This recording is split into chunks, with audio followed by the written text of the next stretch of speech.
बुद्धि को अपना गुलाम बना लो, जीत निश्चित होगी। ऐसा गौतम बुद्ध ने कई सालों पहले अपने शिष्यों को क्यों कहा था? इसके पीछे का रहस्य क्या है? तो इसके बारे में ही हम आज के इस वीडियो में कहानी के माध्यम से जानेंगे। तो उस कहानी की शुरुआत करते हैं। दोस्तों, क्या आप जैसा बनना चाहते हैं वैसा नहीं बन पा रहे हैं, या जो आप चाहते हैं अगर वो नहीं हो रहा है, तो आज की यह कहानी आपके लिए ही है। दोस्तों, इस कहानी को ध्यान से अंत तक जरूर सुनिए। दोस्तों, अगर आप इस कहानी को अंत तक ध्यान से पढ़ते हैं तो आपको इस कहानी से कुछ ऐसा सीखने को मिलने वाला है जो आपको आपकी जिंदगी में बहुत काम आने वाला है। आप गौतम बुद्ध के जीवन की इस कहानी को अंत तक ध्यान से जरूर सुनिए। दोस्तों, इस कहानी को सिर्फ समझिएगा मत, बल्कि इस कहानी को अपने भीतर उतर जाने दीजिए। तो बिना समय को गंवाएं, चलिए कहानी की शुरुआत करते हैं। गौतम बुद्ध के जीवन की शिक्षाप्रद कहानी जो आपका जीवन बदल देंगी। दोस्तों, एक बार गौतम बुद्ध को एक सभा में भाषण करना था, और जब सभा का समय हुआ तब बुद्ध वहां आए और बिना कुछ बोले ही वहां से चले गए। तकरीबन 100 से भी ज्यादा लोग बुद्ध का उस सभा में इंतजार कर रहे थे, और बुद्ध के इस तरह के व्यवहार को देखकर सभी लोग बेहद चौंके, लेकिन किसी ने भी बुद्ध से कोई भी प्रश्न नहीं किया। दोस्तों, अगले दिन फिर से सभा का आयोजन हुआ, और दूसरे दिन सभा में लोगों की संख्या तकरीबन घट गई। इस बार तकरीबन 80 लोग सभा में बैठे हुए थे। बुद्ध सभा में आए, लेकिन इस बार भी बुद्ध ने वही किया, यानी बुद्ध इस बार भी आए और बिना कुछ बोले ही वहां से चले गए। लोग दोबारा से चौंके, लेकिन किसी ने भी बुद्ध से कोई प्रश्न नहीं किया। अगले दिन सभा का आयोजन फिर से किया, लेकिन इस बार सभा में लोगों की संख्या और घट गई। इस बार सभा में केवल 50 लोग ही आए हुए थे। बुद्ध सभा में फिर से आए और उन्होंने इधर उधर देखा और बिना कुछ बोले ही सभा से चले गए। उसके बाद कुछ लोग क्रोधित भी हुए, क्योंकि लोगों ने अपना काम छोड़ छोड़ कर आए हुए थे, लेकिन किसी ने भी बुद्ध से कोई प्रश्न नहीं किया। अगले दिन फिर से सभा का आयोजन हुआ। दोस्तों, आप लोग जो इस कहानी को देख रहे हैं, आप में से भी कुछ लोग मन ही मन ये कह रहे होंगे कि अरे कितनी बार सभा का आयोजन होगा। और आप लोगों को भी इस कहानी को पढ़ते वक्त इरिटेशन होना शुरू हुआ, और जिन जिन लोगों को भी अभी इरिटेशन होनी शुरू हुआ है, उन लोगों को तो यह कहानी बड़े ध्यान से देखकर समझनी चाहिए, क्योंकि यह कहानी आपके लिए ही है। अगले दिन फिर से सभा का आयोजन हुआ, लेकिन इस बार सभा की संख्या और ज्यादा घट गई थी, यानी इस बार सभा में सिर्फ 30 लोग ही थे। फिर उसके बाद बुद्ध सभा में आए, मुस्कुराए, और फिर से बुद्ध ने वही किया, यानी बिना कुछ बोले ही वहां से चले गए। इस बार भी लोग बहुत क्रोधित हुए, और इस बार लोगों ने पीछे से कुछ कहा भी और बड़बड़ाए भी, लेकिन बुद्ध ने उनके किसी भी प्रश्न का उत्तर नहीं दिया। दोस्तों, अगले दिन फिर से सभा का आयोजन हुआ, और इस बार लोगों की संख्या बहुत ज्यादा घट गई थी, यानी इस बार सभा में कुल मिलाकर 15 लोग ही आए हुए थे। इस बार भी बुद्ध सभा में आए, लेकिन इस बार बुद्ध अपना आसन ग्रहण कर लेते हैं। फिर बुद्ध बोले, और बुद्ध ने उन 15 लोगों को उपदेश दिया, और वे 15 लोग ही बुद्ध के भिक्षु बन गए। और आगे चलकर उन 15 लोगों ने ही बुद्ध के ज्ञान को अलग अलग दिशाओं में फैला दिया। फिर एक दिन बुद्ध से किसी ने पूछा कि बुद्ध, आप कई दिनों तक बिना बोले ही सभा से क्यों चले जाते थे? फिर बुद्ध कहते हैं कि मैं उन लोगों को खोज रहा था जो लायक थे, यानी कि पहले दिन 100 से भी ज्यादा लोग आए हुए थे, उसमें से ज्यादातर लोग सिर्फ आए हुए थे। उन्हें मेरे उपदेश से कोई भी मतलब नहीं था, वे बस आ गए थे। और उसमें से ज्यादातर लोग सिर्फ देखने और सुनने आए हुए थे कि सभा में क्या होता है। वे मेरे काम के लोग नहीं थे, क्योंकि वे लोग मेरे ज्ञान को औरों तक नहीं पहुंचा सकते थे। मुझे तो उन लोगों की खोज थी जो मेरे ज्ञान को जन जन तक पहुंचा सके। कई दिनों तक सभा से बिना बोले ही मैं इसीलिए चला गया, क्योंकि मैं यह देखना चाहता था कि वे कौन लोग हैं जिनके भीतर वास्तव में प्यास है। जिन लोगों के भीतर में वास्तव में प्यास थी, वे लोग अंत तक जरूर रुके, और जो लोग बस ऐसे ही आ गए थे, वे लोग पहले या दूसरे दिन ही चले गए। जिनके भीतर धैर्य था, उन्हें मुक्ति का मार्ग भी मिला, और जो लोग जल्दबाजी में थे, वे लोग अब घर में बैठे हुए हैं। सवाल यह नहीं है कि मैं तुम्हें क्या दे सकता हूं, बल्कि सवाल यह है कि तुम क्या ले सकते हो। तुम्हारा पात्र कितना बड़ा है और कितने के तुम हकदार हो। जितने के तुम हकदार हो, उससे ज्यादा तुम्हें नहीं मिलेगा। फिर वह व्यक्ति बुद्ध से पूछता है कि बुद्ध लायक कैसे बने? फिर बुद्ध कहते हैं कि धैर्य के द्वारा। जिस व्यक्ति के अंदर धैर्य है, वह अपने जीवन में कुछ भी पा सकता है। सभा में जितने भी लोग आए हुए थे, और उसमें से अंत तक वही रुके जिनके अंदर धैर्य था। चाहे तुम्हारे जीवन में तुम्हारा लक्ष्य जो कुछ भी हो, लेकिन तुम बिना धैर्य के सफलता के चरम तक नहीं पहुंच सकते। फिर वह व्यक्ति बुद्ध से पूछता है कि कोई व्यक्ति अपने भीतर के धैर्य को कैसे बढ़ाए। इस पर गौतम बुद्ध कहते हैं कि निरंतर अभ्यास के द्वारा हम अपने भीतर के धैर्य को बढ़ा सकते हैं। जैसे कोई व्यक्ति जब ध्यान करना शुरू कर देता है तो उसका मन उसके सामने कई सारे अड़चने लाता है, लेकिन उसका धैर्य उसे एक दिन उसके लक्ष्य तक जरूर पहुंचा देता है। फिर वह व्यक्ति बुद्ध से कहता है कि मैं समझ गया, बुद्ध में समझ गया, यानी मुझे धैर्य के साथ निरंतर अभ्यास करने की आवश्यकता है। दोस्तों, अब आपको समझ आ गया कि आपके पास वो क्यों नहीं है जो आप पाना चाहते हैं, क्योंकि आप उसके लायक नहीं हैं। आप लायक तभी बनेंगे जब आप अपने भीतर धैर्य को बढ़ाएंगे। और धैर्य कैसे बढ़ेगा? धैर्य बढ़ेगा निरंतर अभ्यास के द्वारा। और अभ्यास कौन करेगा? अभ्यास करेंगे आप, तो फिर करते क्यों नहीं? दोस्तों, खुद से ईमानदारी के साथ एक प्रश्न जरूर पूछिए कि जो आप भविष्य में बनना चाहते हैं उसके लिए क्या आप धैर्य के साथ कर्म कर रहे हैं? दोस्तों, अगर उसका उत्तर नहीं है तो अपनी असफलता के लिए जिम्मेदार आप खुद होंगे। दोस्तों, आज की यह गौतम बुद्ध की शिक्षाप्रद कहानी आपको पसंद आई होंगी तो नीचे कमेंट बॉक्स में यस जरूर लिखें। तो चलिए गौतम बुद्ध की दूसरी कहानी की शुरुआत करते हैं, जिसमें उन्होंने सफलता के रहस्यमयी 10 उपदेश दिए हैं। दोस्तों, अगर आप अपने लाइफ के हर एक क्षेत्र में सफलता प्राप्त करना चाहते हैं तो महात्मा बुद्ध के 10 उपदेश आपको सही रास्ते तक ले जाने में बहुत ज्यादा हेल्प करेंगे। तो दोस्तों, बिना समय को गंवाएं, चलिए जानते हैं गौतम बुद्ध के 10 उपदेश के बारे में जो आपकी जिंदगी बदल देंगे। दोस्तों, अगर आप इस वीडियो को अंत तक ध्यान से देखते हैं तो आपको सफलता दिलाने वाले महात्मा बुद्ध के 10 उपदेश जानने को मिलने वाले हैं जो आपको आपकी जिंदगी में बहुत काम आने वाले हैं। इसलिए इस वीडियो को अंत तक अवश्य देखिए। गौतम बुद्ध के 10 उपदेश जो आपका जीवन बदल देंगे। पहला उपदेश, जो मनुष्य के भीतर लगातार चलता रहता है वही उसके जीवन में घटता रहता है। दोस्तों, अगर किसी व्यक्ति के भीतर हर समय काम वासना चलती रहती है तो उसके जीवन में काम वासना ही घटित होगी। यदि किसी के भीतर हर समय धन के विचार चलते रहते हैं तो उसके जीवन में धन ही घटित होगा। और यदि किसी व्यक्ति के भीतर हर समय अपने जीवन को बदलने की इच्छा उठती रहती है तो उसका जीवन भविष्य में जरूर बदल जाएगा, जैसा उसने चाहा था। दूसरा उपदेश, निडर होकर आगे बढ़े। दोस्तों, केवल 2 गलतियां हैं जिसकी वजह से इंसान सफल नहीं हो पाता या सत्य को प्राप्त नहीं कर पाता है। पहली, शुरुआत न करना और दूसरी, सागर तय न करना। दोस्तों, ये बात उन 2 तरह के लोगों को दिखाती है जो अपने कारण से ही मंजिल तक नहीं पहुंच पाते हैं। पहले वो जो भाग्यवारी नजरिया रखते हैं और दूसरे वो जो मुश्किलों से घबराकर अपने काम को अधूरा छोड़ देते हैं। दोस्तों, अगर आपको अपनी लाइफ में आगे बढ़कर सफलता को प्राप्त करना है तो आपको इन दोनों तरह के लोगों से बहुत दूर रहना होगा और अपने आप में एक पॉजिटिव इंसान बन जाइए। आगे बढ़िए और किसी भी काम की शुरुआत कीजिए, और जिस काम की भी आप शुरुआत करो उसे आप पूरा करने की कोशिश कीजिए, फिर सफलता आपको जरूर मिल जाएगी। दोस्तों, अब जानते हैं महात्मा बुद्ध के तीसरे उपदेश के बारे में। तीसरा उपदेश, मेहनत के बिना कुछ नहीं। दोस्तों, आलसपन और कामचोरी आपको बर्बादी की ओर ले जाने वाला एक छोटा सा रास्ता है, जबकि मेहनत अच्छा और खुशहाल जीवन जीने का एकमात्र तरीका है। मूर्ख लोग बेकार हैं और बुद्धिमान लोग मेहनती हैं। अगर आपको अपनी लाइफ में आगे बढ़ना है तो आपको मेहनत करनी होगी। दोस्तों, मूर्खों की तरह बैठे बैठे कुछ भी नहीं मिलता है और सुनने से कुछ नहीं होता। अगर आपको अपनी लाइफ में आगे बढ़ना है तो आपको उस पर एक्शन लेना बहुत जरूरी पड़ता है। इसीलिए बुद्ध ने कहा है, मेहनत करो, क्योंकि मेहनत के बिना कुछ नहीं होता है। बुद्ध का चौथा उपदेश, खुश रहना है तो अच्छा सोचिए। दोस्तों, बुद्ध ने कहा है कि जैसा हम सोचते हैं ठीक वैसा ही हम बन जाते हैं। जब मन शुद्ध होता है तब प्रसन्नता हमारा ऐसा पीछा करती है जैसे कि हमारी परछाई हमारा पीछा नहीं छोड़ती है। इसीलिए इंसान को हमेशा सकारात्मक बातें सोचनी चाहिए ताकि हर कठिन से भी कठिन परिस्थिति में वो आशा की किरण ढूंढ सके और अपनी लाइफ में खुश रह सके।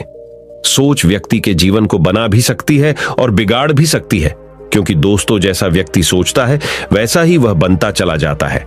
आपकी सोच का निर्माण होता है आपकी 5 इंद्रियों के द्वारा, और वो 5 इंद्रिय है आंख, कान, नाक, जीभ और त्वचा।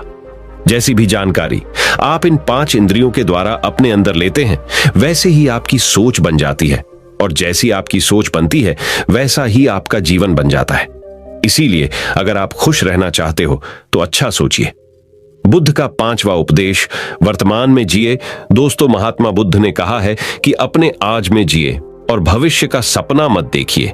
अपने मन को हमेशा वर्तमान क्षण पर केंद्रित करें, क्योंकि यही एक रास्ता है अपने दुख और चिंताओं से मुक्ति पाने का, और यही तरीका आपको शांति की ओर ले जा सकता है। दोस्तों, ये सभी बातें हम सब पर लागू होती है, क्योंकि अक्सर हम अपनी बुरी आदतों का रोना रोते हैं या बेहतर भविष्य की कामना करते हैं, जिसके वजह से हम परेशान हो जाते हैं और उसके वजह से हम अपना आज खराब कर लेते हैं, जबकि आज ही सत्य है। दोस्तों, अगर हम अपना आज सुधार लेते हैं तो हमारा आने वाला कल अपने आप ठीक हो जाएगा, और हमें जिस चीज में खुशी चाहिए उसे हम आज ही के समय में पा लेंगे। छठा बुद्ध का उपदेश, शांति से रहना है तो शांति रहने दो। दोस्तों, बुद्ध ने कहा है कि जो आपको प्राप्त हुआ है उसकी तारीफ न करें और ना ही दूसरों से ईर्ष्या करें। जो लोग दूसरों से ईर्ष्या करते हैं वे लोग मन ही मन शांति कभी प्राप्त नहीं करते, या इसलिए खुद भी खुश रहिए और दूसरों को भी खुश रहने दें। दोस्तों, जो इंसान दूसरों से नफरत करता है वो कभी भी खुश नहीं रह सकता है और उसकी जिंदगी में कभी भी खुशी नहीं आती है। इसीलिए अगर आपको खुश रहना है तो आप दूसरों को शांति से रहने दें। बुद्ध का सातवां उपदेश, अच्छी संगत में रहे। दोस्तों, बुद्ध ने कहा है कि एक जंगली जानवर के मुकाबले एक कपटी और बुरा मित्र ज्यादा खतरनाक होता है। एक जंगली जानवर सिर्फ आपके शरीर को घाव कर सकता है, लेकिन एक बुरा मित्र आपके मन पर घाव कर सकता है। इसीलिए इंसान के सामाजिक और मानसिक विकास के लिए उसके आसपास के वातावरण पर जोर दिया जाता है। जैसी आपकी संगति होगी, ठीक वैसे आप बनते जाएंगे। जैसी संगति में हम रहेंगे वैसा हमारा व्यवहार होगा और वैसी ही हमारी जिंदगी बनेगी। इसीलिए बुद्ध ने कहा है कि हमेशा अच्छी संगत में रहे, ना कि बुरी संगत में। बुद्ध का आठवां उपदेश, अपने मन को नियंत्रित करे। दोस्तों, बुद्ध ने कहा है कि ना ही संसार बुरा है और ना ही सन्यास बुरा है। अगर कुछ बुरा है तो वो है व्यक्ति का विचलित मन, जो उसे कहीं टिकने नहीं देता है। इसीलिए हमें हर क्षण अपने मन को समझने का प्रयास करना चाहिए। दोस्तों, जो लोग अक्सर थका हुआ महसूस करते हैं उन्हें मैं बताना चाहता हूं कि आपकी थकावट का कारण यही है कि आपके मन में अनगिनत विचार चल रहे हैं, जो कि आपके शरीर की ऊर्जा को खत्म कर रहे हैं। बुद्ध का नौवां उपदेश, व्यक्ति को व्यभिचार नहीं करना चाहिए। दोस्तों, बुद्ध ने कहा है कि व्यक्ति को व्यभिचार नहीं करना चाहिए, क्योंकि व्यभिचार व्यक्ति को उसकी ही नजरों में छोटा बनाता है और छोटा व्यक्ति कभी भी कुछ बड़ा हासिल नहीं कर सकता। बुद्ध का 10वां उपदेश, क्रोध अग्नि के समान है। दोस्तों, बुद्ध ने कहा है कि क्रोध अग्नि के समान है। व्यक्ति उसे बुझाना तो चाहता है, लेकिन वह उसमें सूखी लकड़ियां डालता है, जिसके कारण वह बुझने के बजाय और भी ज्यादा बढ़ता है। यदि आप अपने क्रोध को खत्म करना चाहते हो तो उसे भोजन देना बंद कर देना होगा। दोस्तों, क्रोध का भोजन है बेवजह की इच्छाएं, अहंकार और जागरूकता की कमी और नासमझी। यदि आप क्रोध को ये सभी भोजन नहीं दोगे तो आपको क्रोध कभी नहीं आएगा। दोस्तों, ये थे वो गौतम बुद्ध के द्वारा दिए उपदेश। आप सभी को कैसे लगे? नीचे कमेंट बॉक्स कमेंट करके जरूर बताएं। तो चलिए दोस्तों, अब हम गौतम बुद्ध से जानेंगे दुखों से मुक्ति कैसे पाएं। उसके ऊपर एक प्रेरणादायक कहानी हम आपको अभी सुनाएंगे। तो चलिए उस कहानी की शुरुआत करते हैं। दुखों से मुक्ति की प्रेरणादायक कहानी। दोस्तों, एक बार पहाड़ों के बीच बसे एक छोटे से गांव में प्रिया नाम की एक महिला रहती थी। प्रिया ने अपने जीवन में बहुत दुखों का अनुभव किया था। उसने कम उम्र में अपने माता पिता को खो दिया था और एक ऐसे व्यक्ति से शादी कर ली थी जो उससे प्यार नहीं करता। प्रिया का पति शराबी था और अक्सर उसे शारीरिक और भावनात्मक रूप से प्रताड़ित करता था। प्रिया ने कई वर्षों तक इस दर्द को सहा था। एक दिन वह इसे सहन नहीं कर सकी और उसने यह फैसला किया कि वह उस दुख से मुक्त होना चाहती है जिसने इतने लंबे समय तक उसके जीवन को त्रस्त कर रखा था। वह जानती थी कि अगर वह एक सुखी जीवन जीना चाहती है या स्वतंत्रता का अनुभव करना चाहती है तो उसे अपना घर छोड़ना होगा। इसलिए एक रात उसने अपना एक छोटा सा बैग पैक किया और घर से निकल गई। प्रिया ने अपने गहने भी रख लिए थे जिन्हें बेचकर वह अपने सफर में आगे बढ़ सकती थी। जब वह सुनसान सड़क पर चल रही थी तो उसे राहत का एहसास हुआ। लंबे समय में पहली बार उसे लगा कि उसका अपने जीवन पर नियंत्रण है। प्रिया को नहीं पता था कि वह कहां जा रही है, लेकिन वह जानती थी कि उसे आगे बढ़ते रहना है। दिन हफ्तों में बदल गए और प्रिया अपने घर से बेहद दूर आ चुकी थी। उसे रास्ते में कई बाधाओं का सामना करना पड़ा, लेकिन वह आगे बढ़ती गई। उसने उस जीवन को पीछे छोड़ दिया था जिसने उसे इतना दर्द दिया था, और उसने कभी पीछे मुड़कर नहीं देखने का निश्चय किया था। चलते चलते प्रिया की मुलाकात एक वृद्ध आशी से हुई, जो नदी के किनारे एक छोटी सी झोपड़ी में रहते थे। प्रिया ने राशि से पूछा कि क्या वह उस दुख से मुक्ति पाने में उसकी मदद कर सकते हैं जिसने उसके जीवन को बर्बाद कर दिया था। आशी ने प्रिया को देखा और कहा, बच्ची, दुख से मुक्ति अपने आप बाहर नहीं मिल सकती। यह मन की एक अवस्था है जिसे व्यक्ति को भीतर से विकसित करना चाहिए। आपको अतीत को छोड़ना और वर्तमान क्षण में जीना सीखना चाहिए, तभी आप सच्ची स्वतंत्रता का अनुभव कर पाओगे। प्रिया ने आशी की बातों को ध्यान से सुना और उसने महसूस किया कि वह बहुत लंबे समय से अपने अतीत को पकड़े हुए थी, इसीलिए उसका दर्द कम नहीं हो पा रहा था। उसने आशी को धन्यवाद दिया और अपनी यात्रा जारी रखी। चलते चलते प्रिया ने राशि की शिक्षाओं का अभ्यास करना शुरू कर दिया। उसने अतीत को जाने देना शुरू किया और वर्तमान क्षण पर ध्यान केंद्रित किया। फिर उसे जीवन की साधारण चीजों में भी खुशी मिलने लगी। प्रिया एक गांव से गुजर रही थी जहां पर पोस्टर लगे थे कि प्राइमरी स्कूल में शिक्षक की आवश्यकता है। प्रिया पढ़ी लिखी थी और उसे पैसे की भी आवश्यकता थी, इसलिए वह बच्चों को पढ़ाने लगी। एक दिन प्रिया लोगों के एक समूह से मिली जो आग के चारों ओर इकट्ठा थे। वे नाच रहे थे और गा रहे थे और उनकी हंसी हवा में गूंज रही थी। प्रिया पहले तो इसमें शामिल होने से हिचकिचा रही थी, लेकिन उसके भीतर की आवाज उसे उस समूह में जाने और मजे करने के लिए कह रही थी।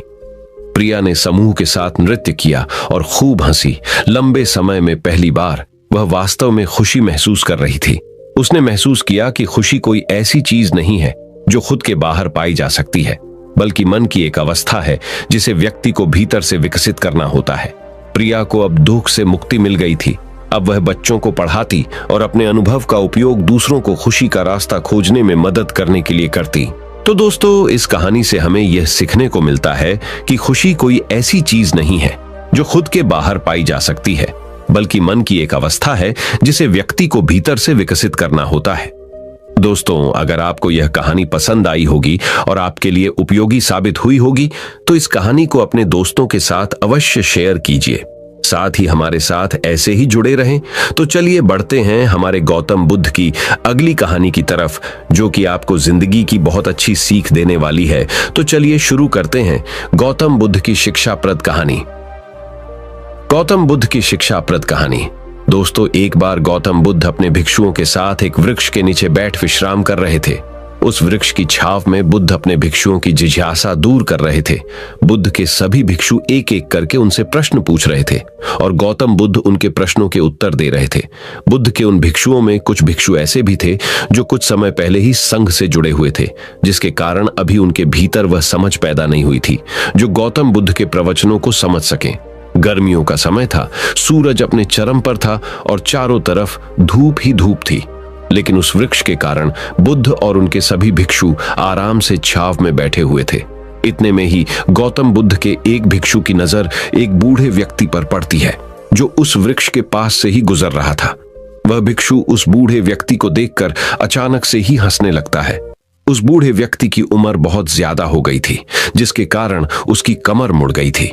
उस बूढ़े व्यक्ति के हाथ में एक डंडा था, जिसका सहारा लेकर वो बूढ़ा व्यक्ति अपनी मंजिल तक पहुंचने का प्रयास कर रहा था। उस बूढ़े व्यक्ति का शरीर केवल हड्डियों का ढांचा मात्र अपने भिक्षु को हंसते हुए देख बुद्ध उससे कहते हैं कि मेरे प्रिय भिक्षुओं, कृपा कर हंसो मत, क्योंकि जिस व्यक्ति को देखकर तुम अभी हंस रहे हो वो कोई साधारण व्यक्ति नहीं है, बल्कि वह व्यक्ति इसी क्षण तुम्हारे जीवन को रूपांतरित करने की क्षमता रखता है जो आज तक मैं तुम्हें सिखा नहीं पाया। वह यह बूढ़ा व्यक्ति तुम्हें सिखा रहा है। इसके द्वारा दी गई सीख को बेकार न करो। बुद्ध की यह बात सुनकर वह भिक्षु बुद्ध से कहता है कि मुझे क्षमा करे बुद्ध, पर मुझे यह समझ नहीं आ रहा है कि जो एक बूढ़ा व्यक्ति जो खुद अपने शरीर और अपनी बीमारियों से लाचार है, वो मुझे क्या सिखा सकता है। फिर बुद्ध उस भिक्षु से कहते हैं कि ये बूढ़ा व्यक्ति तुम्हें तुम्हारा भविष्य दिखा रहा है। जिस बुढ़ापे को और लाचारी को देखकर तुम अभी हंस रहे हो, वो बुढ़ापा और लाचारी तुम्हारे जीवन में भी आने वाली है। वह बूढ़ा व्यक्ति तुमसे कह रहा है कि अभी समय है, इस स्वस्थ शरीर का अच्छे कर्म करने के लिए उपयोग करो। अगर तुम्हारा ये स्वस्थ शरीर तुम्हारे हाथ से निकल गया तो फिर से वापस नहीं आएगा और अभी तुम्हारा ये शरीर सही से काम कर रहा है, जैसे कि तुम्हारे हाथ, पैर, आंख, कान और ये सभी चीजें सही से काम कर रही हैं। क्या यह छोटी बात है और क्या तुम इसे मामूली सी बात समझ रहे हो? यह घटना कोई साधारण घटना नहीं थी जो अभी तुम्हारे साथ घटी, और यह घटना तुम्हारे जीवन को बदलने की क्षमता रखती है। ठीक इसी तरह की घटना ने मेरा जीवन बदला था, और इस तरह की घटना के कारण ही मैं आज बुद्ध हूं। फिर वह भिक्षु बुद्ध से कहता है कि क्षमा करें बुद्ध, परंतु मेरे मन में यह विचार ही नहीं आया कि मैं उस बूढ़े व्यक्ति से कुछ सीख सकता हूं। उसे देखकर केवल मुझे हंसी आ गई। ऐसा इसीलिए हुआ क्योंकि तुम्हें अपने भीतर कहीं ना कहीं लगता है कि जिस स्थिति में आज वो बूढ़ा व्यक्ति है, उस स्थिति में तुम कभी नहीं आओगे, जिस बुढ़ापे का और लाचारी का सामना आज वो बूढ़ा व्यक्ति कर रहा है। तुम्हें लगता है कि उसका सामना तुम कभी नहीं करोगे, इसीलिए तुम उस बूढ़े व्यक्ति को देखकर हंस पाए। तुमने सच्चाई को नजरअंदाज कर दिया। अगर तुम सच्चाई को देख लेते तो चाहकर भी अपने आंखों के आंसुओं को नहीं रोक पाते, परंतु तुमने सत्य को अनदेखा कर दिया और तुम बहुत बड़ी संभावना से चूक गए। बुद्ध की ये बात सुन वो भिक्षु बुद्ध से क्षमा मांगता है और ये निश्चय करता है कि वह अपने स्वास्थ्य का उपयोग अपने अहंकार को बढ़ाने में नहीं, बल्कि परम सत्य को पाने में करेगा। दोस्तों, जो लोग इस कहानी को पढ़ रहे हैं, हो सकता है कि आप बड़ी बड़ी समस्याओं में हो, या हो सकता है कि आप परेशानियों में हो, लेकिन फिर भी एक बात को हमेशा ध्यान में रखना है कि जब तक आपका स्वास्थ्य ठीक है, तब तक आप किसी भी बड़ी से बड़ी समस्या से बाहर आ सकते हैं। दोस्तों, इसीलिए बुद्ध ने कहा है कि हमारा स्वास्थ्य हमारा सबसे बड़ा उपहार है जो हमें इस सृष्टि से मिला हुआ है, इसीलिए इसका उपयोग सही से करें। दोस्तों, आपको यह गौतम बुद्ध की शिक्षाप्रद कहानी कैसी लगी? कृपया हमें नीचे कमेंट बॉक्स में कमेंट करके जरूर बताएं, और आपको यह कहानी पसंद आई होगी तो अपने दोस्तों के साथ इसे अवश्य शेयर कीजिए। तो दोस्तों, अब हम जानेंगे गौतम बुद्ध के अनुसार सच्चाई में सफलता की कुंजी क्या है। तो बिना देर किए गौतम बुद्ध की रहस्यमयी कहानी की शुरुआत करते हैं। हर व्यक्ति अपने जीवन में कुछ पाना चाहता है, कुछ बनना चाहता है, लेकिन कुछ % लोग ही अपने उस सपने को पूरा कर पाते हैं जो वे हर वक्त देखते रहते हैं। इसके पीछे क्या कारण है? क्या आप जानना चाहते हैं? अगर हां, तो यह कहानी आपके लिए ही है। दोस्तों, यह कहानी गौतम बुद्ध की जीवन से ली गई है, और इस कहानी को अगर आप अंत तक देखते हैं तो आपको समझ में आ जाएगा कि सफलता की कुंजी क्या है और सफलता के लिए क्या आवश्यक है। तो चलिए कहानी की शुरुआत करते हैं। दोस्तों, एक बार गौतम बुद्ध अपने कुछ भिक्षुओं के साथ एक गांव से गुजर रहे थे, और उस गांव में पानी की व्यवस्था बिल्कुल भी नहीं थी, जिसके कारण लोगों को अपने गांव से बेहद दूर पानी लाने के लिए जाना पड़ता था। उस गांव के निकट ही बहुत बड़ा मैदान था जिसमें बहुत सारे छोटे छोटे घड़े खुदे हुए थे।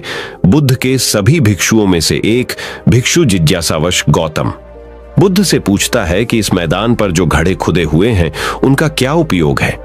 अपने भिक्षु का प्रश्न सुनकर बुद्ध मुस्कुराते हैं और कहते हैं कि मेरे प्रिय भिक्षु, इस गांव में पानी की बड़ी समस्या है, और इसीलिए इस गांव के लोगों ने पानी की खोज में ये छोटे छोटे गड्ढे खोदे हुए हैं। सुनते ही वह बौद्ध भिक्षु दौड़कर वहां पर चला जाता है और उन गड्ढों में पानी खोजने लगता है, परंतु उस बौद्ध भिक्षु को उन गड्ढों में एक पानी की बूंद भी नहीं मिलती।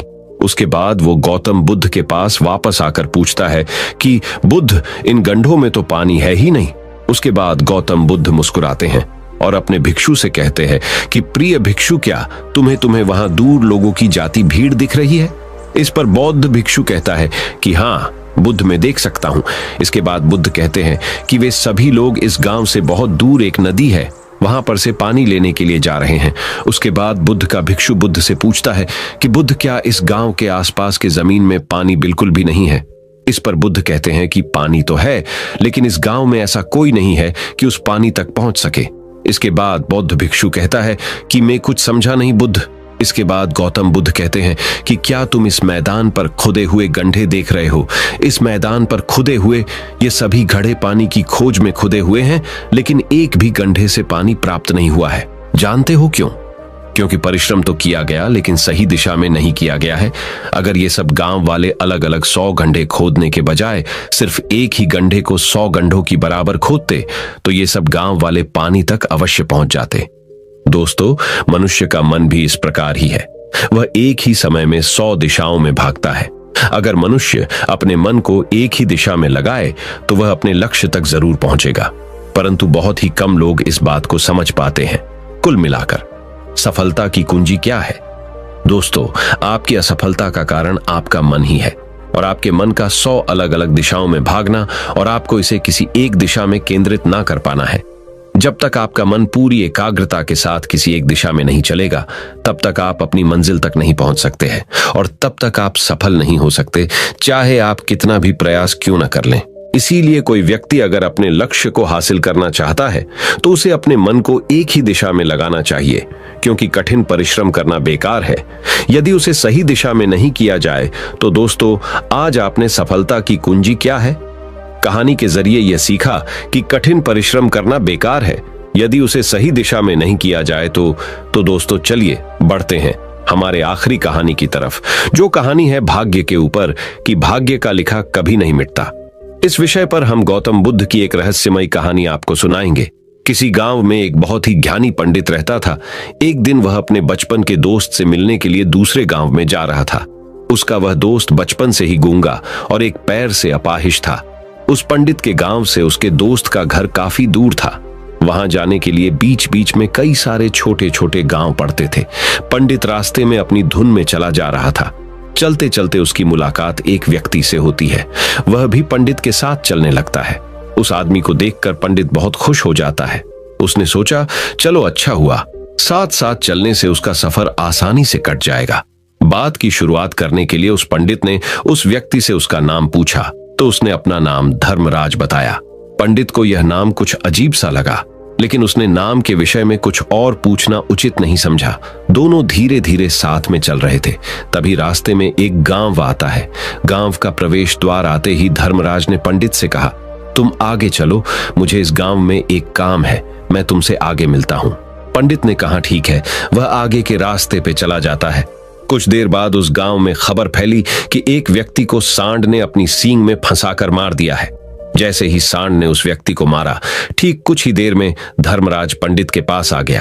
फिर दोनों चलना शुरू कर देते हैं और चलते चलते एक दूसरे गांव के द्वार पर पहुंच जाते हैं। उस गांव के बाहर एक बड़ा और विशाल मंदिर बना हुआ था। वहां पर आराम करने की सुविधा काफी बढ़िया लग रही थी। पंडित के दोस्त का घर अभी वहां से बहुत दूर था और रात भी होने वाली थी। तो पंडित ने धर्मराज से कहा, रात होने वाली है, पूरे दिन चलते चलते थक भी चुके हैं और भूख भी लग रही है, तो यहाँ पर भोजन करके यहीं पर हम विश्राम कर लेते हैं, फिर सुबह के समय आराम से आगे की यात्रा जारी करेंगे। धर्मराज ने कहा, ठीक है, मुझे इस गांव में किसी को कुछ जरूरी सामान देने जाना है, तुम भोजन करके आराम करो, मैं बाद में आकर भोजन कर लूंगा। इतना कहकर वह वहां से चला जाता है। लेकिन उसके जाते ही कुछ ही देर बाद धुआं उठता हुआ दिखाई देता है और देखते ही देखते पूरे गांव में आग लग जाती है। पंडित ने हैरानी से सोचा कि यह धर्मराज जहां भी जाता है वहां कोई ना कोई अनहोनी जरूर हो जाती है, कुछ तो गड़बड़ है इस व्यक्ति में। लेकिन पंडित ने रात्रि में धर्मराज से कुछ भी पूछना उचित नहीं समझा। सुबह होते ही दोनों फिर से अपनी यात्रा शुरू कर देते हैं। कुछ देर चलने के बाद रास्ते में फिर से एक गांव आता है। धर्मराज ने फिर पंडित से कहा, आप आगे चलिए, मुझे इस गांव में अपने मित्र से मिलने जाना है, मैं अपने दोस्त से मिलने के बाद आगे रास्ते में मिलूंगा। यह कहकर धर्मराज वहां से चला गया। लेकिन पंडित इस बार आगे नहीं गया। वहीं खड़ा होकर धर्मराज को देखता रहा कि वह कहां जा रहा है और क्या करता है। तभी थोड़ी देर बाद लोगों की आवाज सुनाई देने लगी कि एक व्यक्ति को सांप ने काट लिया है और उसकी मृत्यु हो गई है। ठीक उसी समय धर्मराज फिर पंडित के पास पहुंच गया। लेकिन इस बार पंडित से रहा नहीं गया और उसने धर्मराज से पूछ ही लिया कि तुम जिस भी गांव में जाते हो वहां कोई ना कोई अनहोनी जरूर हो जाती है, क्या तुम मुझे बता सकते हो ये ऐसा क्यों हो रहा है? धर्मराज ने कहा, पंडित जी, आप तो मुझे बहुत ज्ञानी मालूम पड़े थे, इसीलिए मैं आपके साथ चलने लगा था, क्योंकि ज्ञानियों का साथ बहुत अच्छा होता है, परंतु आप अभी तक समझ नहीं पाए कि मैं कौन हूं। पंडित ने कहा, मैं समझ गया हूं, लेकिन मुझे कुछ शंका है। अगर आप ही अपना उपयुक्त परिचय दे दें तो मेरे लिए आसानी होगी। तब धर्मराज ने जवाब दिया कि मैं यमदूत हूं और यमराज की आज्ञा से उन लोगों के प्राण हरण करता हूं जिनकी उम्र पूरी हो चुकी है।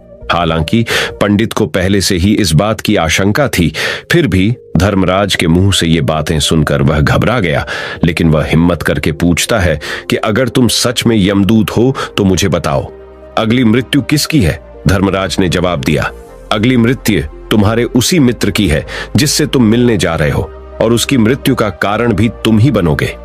ये बात सुनकर पंडित सहम गया और सोच में पड़ गया कि अगर सच में यह धर्मराज यमदूत हुआ तो उसकी बात भी सच होगी और उसके कारण मेरे बचपन के सबसे अच्छे मित्र की मृत्यु हो जाएगी। तो सबसे अच्छा तो यही होगा कि मैं अपने मित्र से मिलने ही ना जाऊं, कम से कम मैं उसकी मृत्यु का कारण तो नहीं बनूंगा। धर्मराज ने मुस्कुराते हुए कहा, तुम जो सोच रहे हो वो सब मुझे पता है, मगर तुम्हारे अपने मित्र से मिलने ना जाने से नियति नहीं बदल जाएगी। तुम्हारे मित्र की मृत्यु तो निश्चित है और वह अगले कुछ ही पलों में घटित होने वाली है। महाकाल के मुंह से ऐसी बातें सुनकर पंडित को झटका लगा, क्योंकि महाकाल ने पंडित के मन की बातें पढ़ ली थी, जो कि एक सामान्य व्यक्ति के लिए संभव नहीं है। अब पंडित को विश्वास हो गया कि यह धर्मराज सचमुच में यमदूत ही है। जब पंडित को यह पूर्ण विश्वास हो गया कि धर्मराज जी यमदूत है, तो वह घबरा गया। वह अपने मित्र की मृत्यु का कारण नहीं बनना चाहता था, इसलिए वह पलटकर अपने गांव की तरफ वापस जाने लगा। लेकिन जैसे ही पंडित वापस जाने के लिए मुड़ा, उसने देखा कि उसका मित्र तेजी से उसकी तरफ चला आ रहा है, जो कि पंडित को देखकर अत्यंत प्रसन्न दिखाई पड़ रही थी। अपने मित्र के आने की गति को देखकर पंडित को ऐसा लगा कि जैसे उसका मित्र काफी देर से उसका ही पीछा कर रहा है, लेकिन वह बचपन से ही गूंगा था और एक पैर से लंगड़ा भी था, इसलिए ना तो वह पंडित को आवाज देकर रोक पाया था और ना ही उस तक पहुंच पा रहा था। लेकिन जैसे ही वह पंडित के पास पहुंचा, अचानक ही जमीन पर गिर पड़ा और उसकी मृत्यु हो गई। पंडित हक्का बक्का होकर धर्मराज की ओर देखने लगा, जैसे कि वह पूछना चाह रहा हो कि आखिर क्या हुआ।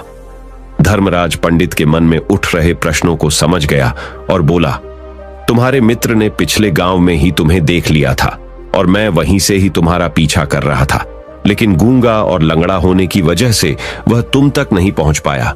उसने अपनी पूरी ताकत लगाकर तुम तक पहुंचने का प्रयास किया, लेकिन बुढ़ापे में बचपन जैसी ताकत नहीं होती, इसलिए हार्ट अटैक होने के कारण उसकी मृत्यु हो गई, क्योंकि वह तुमसे मिलने के लिए अपनी सीमाओं को तोड़कर तुम्हारे पीछे भाग रहा था।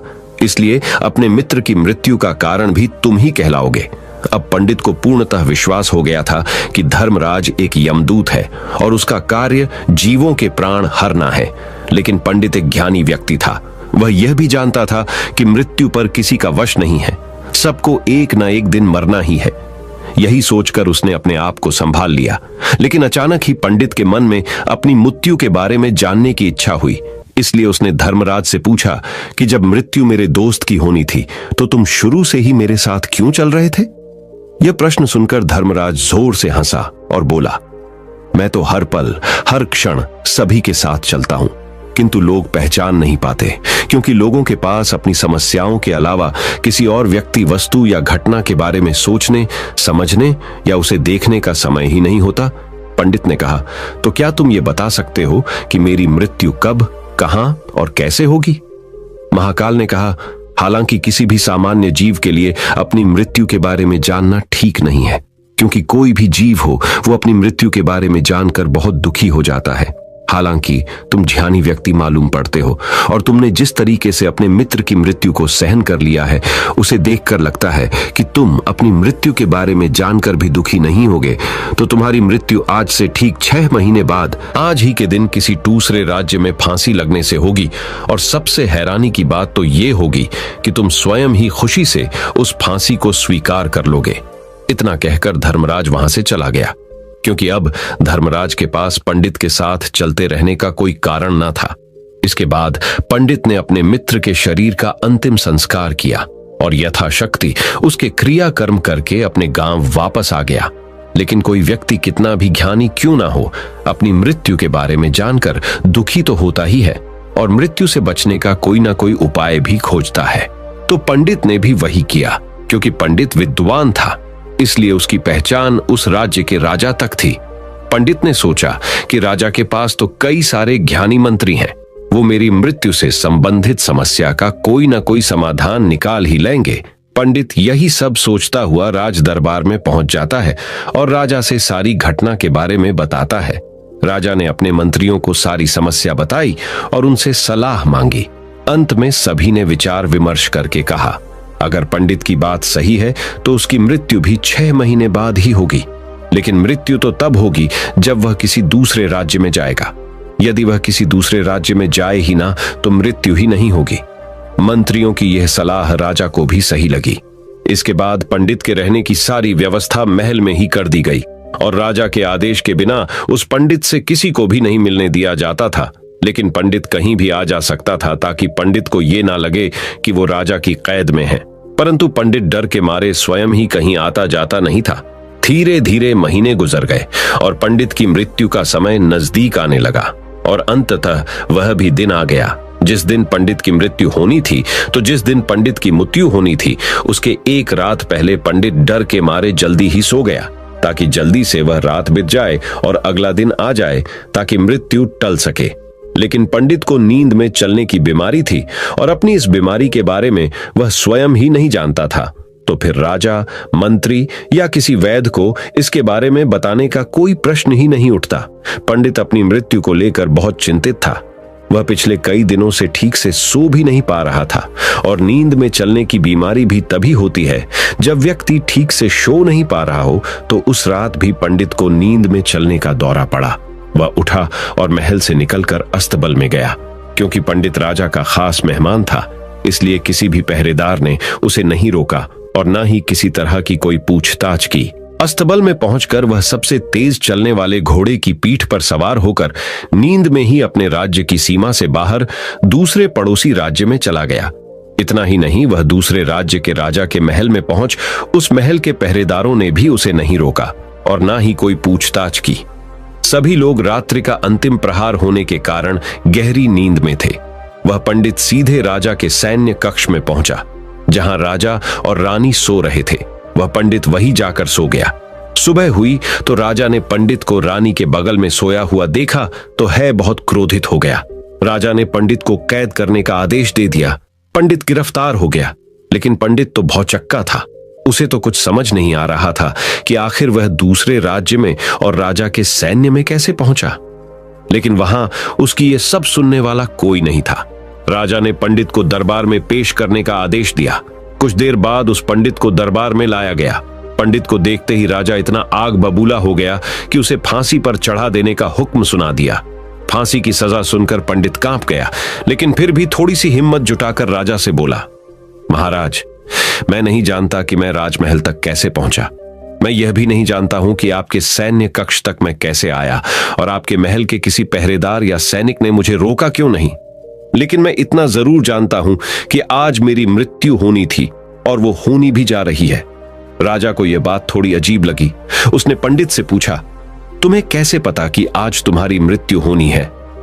राजा के इस प्रश्न के जवाब में पंडित ने पिछले 6 महीने का सारा वाकया राजा को सुना दिया और बोला, महाराज, मेरा क्या, किसी भी सामान्य व्यक्ति में इतना साहस नहीं कि वह राजा के सैन्य कक्ष में राजा की उपस्थिति में रानी के साथ सो जाए। राजा को पंडित की बात में थोड़ा तर्क दिखाई पड़ा, परंतु उसने सोचा कि यह मृत्यु से बचने के लिए धर्मराज और उसके द्वारा अपनी मृत्यु की भविष्यवाणी की कहानी बना रहा है। इसलिए राजा ने पंडित से कहा, यदि तुम्हारी बात सत्य है और आज ये तुम्हारी मृत्यु का दिन है, जैसा कि यमदूत धर्मराज ने तुमसे कहा था, तो आज तुम्हारी मृत्यु का कारण मैं नहीं बनूंगा। लेकिन यदि तुम्हारी बात झूठी निकली तो निश्चित ही आज तुम्हारी मृत्यु का दिन होगा, क्योंकि जिस राज्य से पंडित आया था उस राज्य का राजा इस राजा का मित्र था। इसलिए इस राजा ने तुरंत अपने कुछ सैनिकों को पड़ोसी राजा के पास भेजकर पंडित की बात की, सत्यता का प्रमाण मांगा। भेजे गए सैनिक शाम तक लौटे और उन्होंने राजा को बताया कि महाराज, पंडित जो कुछ भी कह रहा है वो सब सत्य है।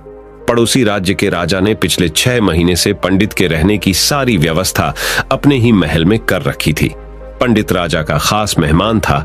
कल शाम राजा आखिरी बार पंडित से उसके कक्ष में मिले थे और उसके बाद यह इस राज्य में कैसे पहुंच गया, इसकी जानकारी किसी को भी नहीं है। इसलिए उस राज्य के राजा के अनुसार पंडित को फांसी की सजा देना ठीक नहीं है। लेकिन राजा के सामने एक नई समस्या थी, क्योंकि उसने बिना पूरी बात जाने ही पंडित को फांसी की सजा सुना दी थी। इसलिए अगर पंडित को फांसी नहीं दी जाती तो राजा के वचन का अपमान हो जाएगा।